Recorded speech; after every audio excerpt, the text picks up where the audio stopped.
Welcome back and hello again. First of all, apologies for the late patch video. I really wanted to jump in and see how this new patch changed everything, so I could give you a good preview, good heads up on what changed and everything, all those details, all those goodies. And probably a big question that's on your mind if you're watching this video is, I stopped playing Mass Effect, should I come back? And there are two scenarios that you should definitely for sure come back. And the first one is if you had problems in single player, some getting through quests or just bugs messing everything up for you. If you had some of those issues, you should come back and try again. If you just didn't like the single player, then this patch really won't change that much for you, unfortunately. If you were multiplayer, should you come back? Absolutely 100% yes. Oh, so much yes. So much yes. I want to make little girly screams, but I don't think I'm capable of them. This patch was just a total 180. If the last patch was a slap in the face, this was a tender touch. This is borderline sexual attention. This is just such a good patch for multiplayer. But anyway, so let's get into the details. Yeah!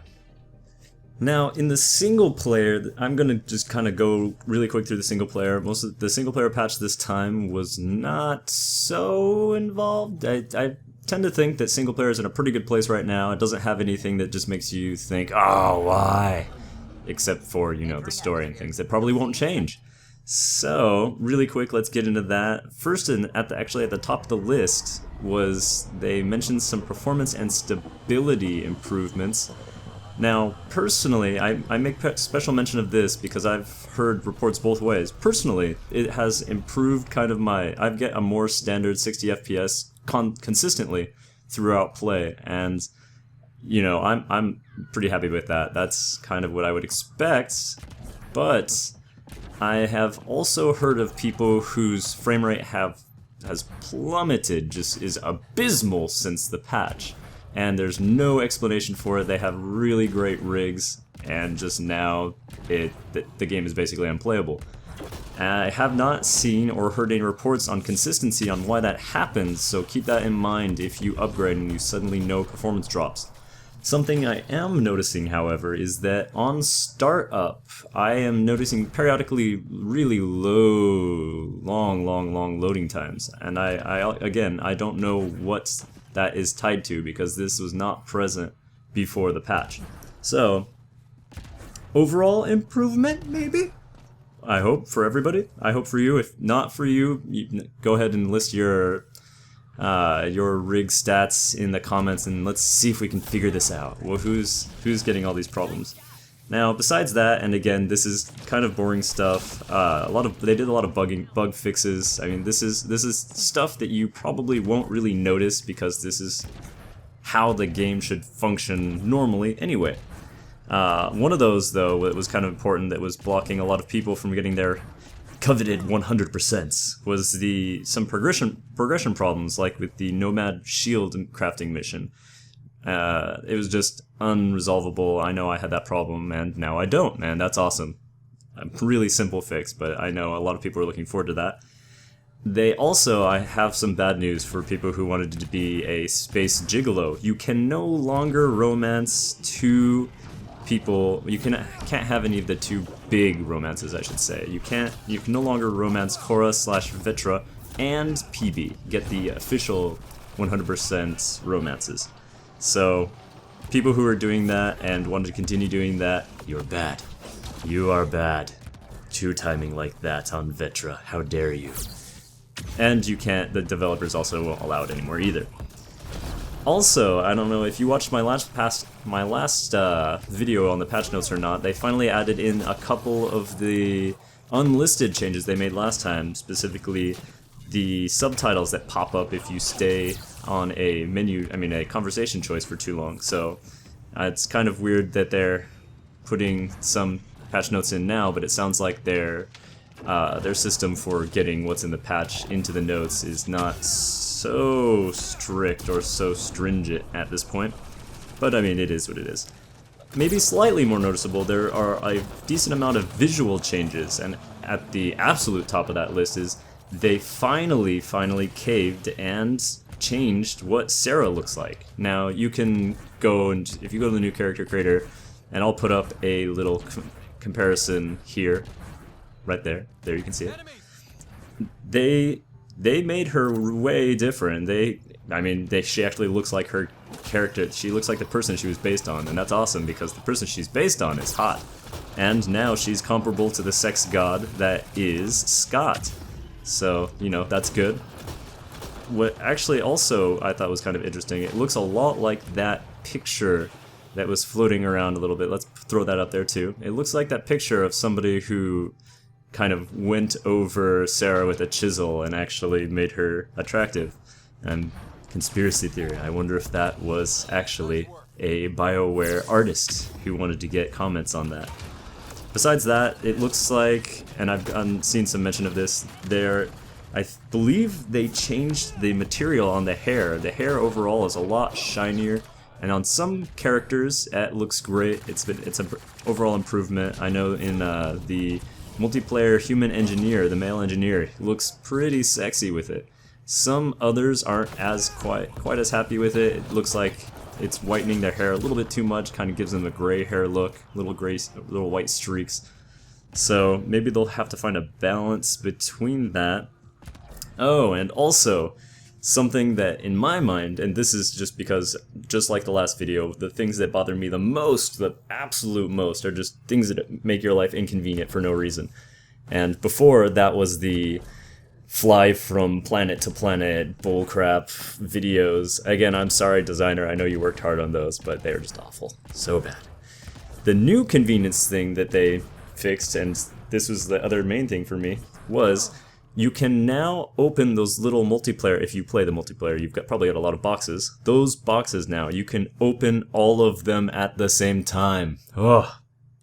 It's just ridiculous how much time that saved. I actually had been timing myself. Over 100 boxes usually took me 2-ish, 3-ish minutes of just straight mashing my spacebar, and it was the most tedious, awful thing ever, for rewards that just really were not worth those 2 or 3 minutes. But now you can open all of them at the same time and you just get it.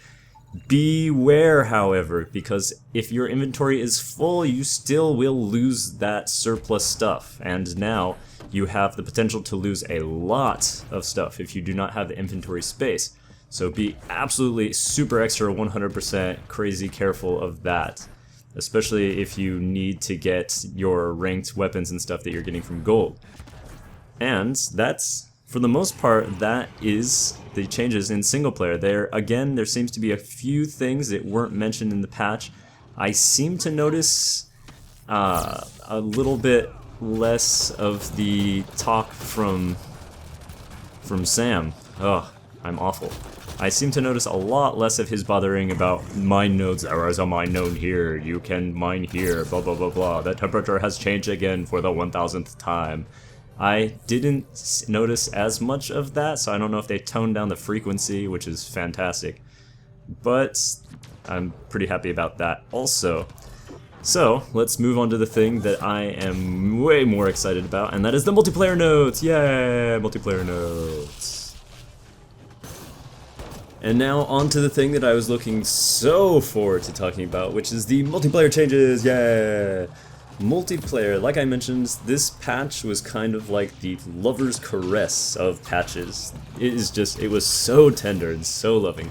They fixed so many issues that everybody had complained about. Our problems with feeling weak, they're largely gone. Our problems with not having a lot of variety to play with, that's also largely fixed. I won't lie to you and say that it's a perfect game now. There's still definitely a lot of room for improvement, and I'm definitely still really looking forward to the changes that they're going to make, undoubtedly, because this patch shows that they are capable of making the game what it has the potential to become. Now, first of all, probably the thing that changed the dynamic in the game the most, they globally improved powers. They increased power damage globally. They improved recharge time for a lot of powers. They improved the uptime of a lot of powers. And also very, very noticeably, they improved combos, power combos. So the damage it's doing across all difficulties, and even a lot of the passives that affect combos. So combos is a real thing now. It's not just for entertaining your friends with bright flashes and lights or harassing your friends who have epilepsy. It is a legitimate way to build your character. So what does this mean? This means that characters, especially characters that focused on powers for their damage and their utility and everything, not just utility but damage mostly, this means characters like, for example, the Engineer. The Engineer is gotten a lot better. The Krogan Engineer also, I mean, because you can build not only for powers, but also for awesome combos. It wrecks, just you can steamroll stuff, because now Incinerate hurts a lot, and then you can immediately detonate that for even more crazy damage, because the combo explosion from the fire combo explosion hurts stuff, and that's awesome. You can now be a lot of different classes and still be successful, and I think that is really key to making the multiplayer fun. Really quick, one special notice, so where a lot of classes saw their efficacy improved and just a lot of improvements, the Asari Adept, it kind of seems like they're out for blood. The Asari Adept has been nerfed in almost every theoretical way possible. By and large, mostly the nerfs were to her survivability. Specifically, they made some changes to the barrier passive, so you can't get as much survivability out of that. Also to Annihilation. So the Asari Adept is noticeably weaker than before. It's still a very good class, it just can't do everything now. And so again, I like the Asari Adept, I think it's a good fun class, but I think these changes were needed for it to not just be the go-to I can beat everything class. So if you were an Asari Adept user and you kind of relied on that, rest in peace. Hopefully you'll find other classes you like playing. And I still think you'll enjoy the Asari Adept, so don't worry too much. And the best news is, I've only just started with the patch. That's at the very top. Beyond the powers, they also improved pretty much globally. There's still some weapons that kind of got left behind, and I expect them to be changed in the next one. The weapons also were pretty widely changed, especially assault rifle. A lot of assault rifles saw a lot of changes. One that had been one that was abysmally bad before, the Maddock, got a pretty good improvement. Its bigger brother also saw improvement, the Halberd. But a lot of weapons before that were not worth using are now worth using. So we have, I mean, what does that mean for you? It means your weapon platform characters, like soldiers and things like that, will have a lot more variety and a lot more build opportunities open to them. And, I mean, because we are in a game where you're going to have to be shooting stuff, it just makes everyone globally more powerful, because now you have a lot bigger choices, a lot more viable choices to choose from. So assault rifles saw an improvement. There were a couple handgun, a couple sidearm improvements, specifically some of the harder shooting weapons like the Carnifex, and most notably the Ushior. Ushior is an ultra rare in case you don't have it yet. Maybe this will give you something to look forward to. It previously was a one shot, literally you had one shot. It was like the Widow, except even just crappy, just unusable basically. But they increased the damage almost 80%, so just for reference, the minimum damage before at rank 1 was 463. The new damage is 775. So that's just shy of 2 times the damage.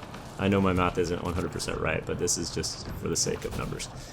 And playing it in game, it feels really good to play. It is really satisfying to point, click, and then watch heads explode. So the sidearms, I mean pistols, saw a lot of good changes. Shotguns are also crazy powerful now. Per pellet damage almost globally was increased. So all shotguns hit like a truck. The katana, which, I mean, yeah, it's just a bronze, it's just a common. It hurts. It does so the pellet damage at 10 is 85. You might be thinking, oh, it's just 85, wow, big deal. If all the pellets hit, it does over 600 damage, about 700 damage, I believe.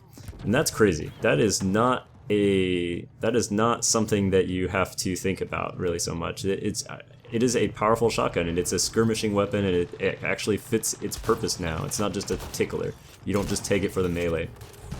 Something also that I was really excited about, because I personally love the weapon, the Razad. The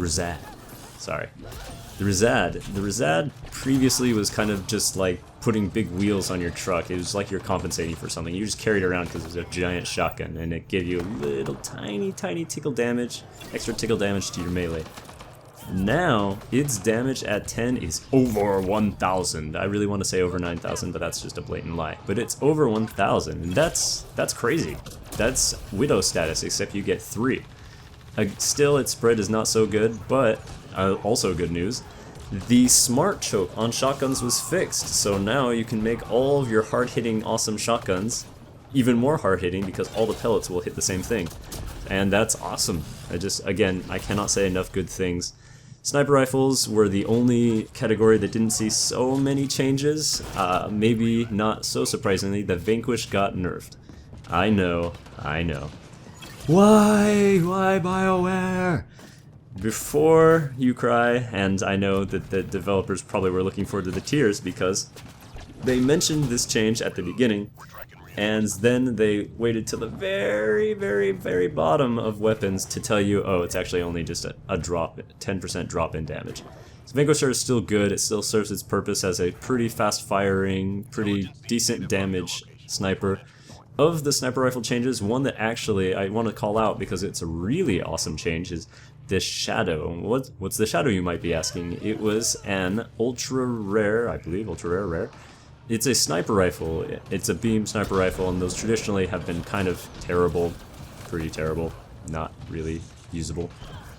It had its damage increased over 2 times, so that's already significant, but they added in a really interesting little mechanic to it, and that is the more you fire it, the closer it gets to overheating, the more damage it will do. And it overheats faster, so you have to be careful, but that's a really cool, it's not so difficult, it's not too crazy, and it's really easy to understand, but it's a really cool, interesting aspect of the weapon. And I really hope they can continue that trend of adding little kind of interesting things to the rarer weapons, to instead of making them just overall better than their counterparts, just making them their own weapon, like something that stands on its own. Again, I think that's really awesome. As somebody who was a designer previously, I understand how doing that type of thing can be difficult, but I also believe it's totally worth effort because it makes such a big difference on gameplay. Now, in the face of power and weapon changes, which opened up so many gameplay doors for us in so many ways, there are a couple other changes, but they won't be quite as significant. They are still things worth mentioning, however. So, like last time, enemies saw some changes, specifically two of the factions, Ket and Outlaw, and they kind of got changed in opposite ways. Now, Ket, if you haven't played multiplayer so much, or you just always went into the Outlaw farms on gold, you may not notice this, but Ket were made a little bit less durable, and that's good because they were kind of tanky before, like beyond the fact that we were just weak as hell. But they have been made a little bit less tanky. They're still a difficult faction, namely because the Fiend and the Ascendant are still there, and there have not been so many changes to them. The Fiend will, however, not do sync kills so much anymore. Actually in single player or multiplayer, so that's good. They are still difficult though, and on the opposite ends, the faction that everybody kind of just would steamroll, the Outlaws, have globally been made more difficult, whether they've got increased armor, increased damage ability, just overall they have been made more deadly. Will this make them the new hardest faction? I don't think so. They're mainly not so impossible because of their the enemy makeup, but they are noticeably harder. I actually, for the first time in a long time, died on gold, and it was super aggravating, but I think that's the right way. I think right now, essentially how the game is, it's gone from this really slow poking at each other with needles and hoping the other person dies before you do type of gameplay to everyone does crazy damage, and so it's a race to kill the other person first. It makes the game so much more fast-paced, and it feels good. It's a little bit harder. I mean, we kind of have the odds stacked against us. They have perfect accuracy, and they have the numbers. But so now it kind of comes down to how well we can work together as a team, how well we're using our powers and everything like that. The game has not been made overtly easier than it was before. We're more powerful, but certainly our enemies are also more or about the same amount of power as before, and that still means that they're strong. And that's good. It feels good. It makes the game really interesting, and I'm really, again, you'll probably hear me say this, or have heard me say this 1,000 times, so good. Oh my gosh, so good. Beyond that, some kind of a small change, but also worth mentioning, was they added and fixed some equipment. Previously, the kind of the pithy, the weak equipment you would never consider using over a Juggernaut shield, things like the Adaptive War Amp and the Engineering Kit, have had their bonuses doubled from 15% to 30%, so now it's something to give you pause. I definitely use the Engineering Kit on both my engineers, all three of my engineers actually. And they added new ones into the store. So, we can look forward to some more kind of build possibilities, and not really, I mean, your equipment still won't decide what kind of class you play. It's absolutely going to be your skill choices, but it gives you a little bit more of a focus to set you apart, or set your builds apart. So that's good. I'm looking forward to those releasing and seeing what those are about. And that's the patch. I cannot say enough good things. I really think they did a fantastic job with this patch. And I don't know what the deal with the last one was, if they just needed to get something out to say they were working on something and this is actually what they were working on, or not. But this was what I was hopeful for. This is what I had prayed and hoped against hope that the devs were capable of. And they did not disappoint. This really shows me that the dev team is capable of making a really great multiplayer, and to celebrate, I totally am investing into their store, and as like a little pat on the back, since I can't send them cookies or anything from Japan because they'll totally go bad or get caught into customs, and that would be unfortunate. So, to you, BioWare multiplayer dev team, I take back almost every bad thing I said about you. Almost. It was such a good patch, and I'm really happy with the results, and I'm really looking forward to the next changes and to seeing more content in the multiplayer. So, that's it for the multiplayer. Now, on a closing note, so hopefully this review convinced you to come back and try it if you're having issues with progression in the single player, or if you just were not patient enough to grind through the old trudge that was Mass Effect Andromeda multiplayer. But hopefully you'll give it another chance, you'll come back, and hopefully I'll see you in multiplayer. Related, if you would like to play with me in multiplayer, I play very regularly, so if you want to just hear my sexy voice or want to play together and just have some fun, please, add me. I am KingHole32, I believe. I now, in retrospect, changed my name for all kinds of different games, but I'll put that in the description, so feel free to add me and let's play together. I hope to see you all in multiplayer, and that's it for today. I will totally see you next time.